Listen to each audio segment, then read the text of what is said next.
জানে যে আমরা মহান মুক্তিযুদ্ধ করেছিলাম একটি সোনার বাংলাদেশের জন্য, যেই সোনার বাংলাদেশে ন্যায় বিচার থাকবে, যেই সোনার বাংলাদেশে মেধা দিয়েই যাচাই হবে যোগ্যতা, যেই সোনার বাংলাদেশে গরিব ধনী সকলের জন্য মৌলিক অধিকার থাকবে, বাক স্বাধীনতা থাকবে,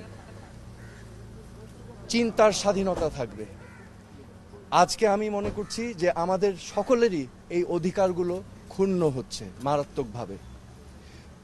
আজকে আমরা জানি যে এখানে কোটা আন্দোলন হয়েছে, কোটা সংস্কার আন্দোলন হয়েছে, এবং এই কোটা সংস্কার আন্দোলন নিয়ে আমাদের দেশে একটি অশান্তিপূর্ণ পরিস্থিতি বিরাজ করছে।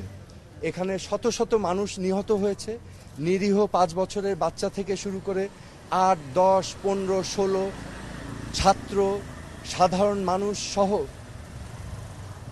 অনেক মানুষের প্রাণহানি হয়েছে, এবং এটা আমাদের সবাইকে ক্ষত করেছে, আমাদের বিবেককে নাড়া দিয়েছে।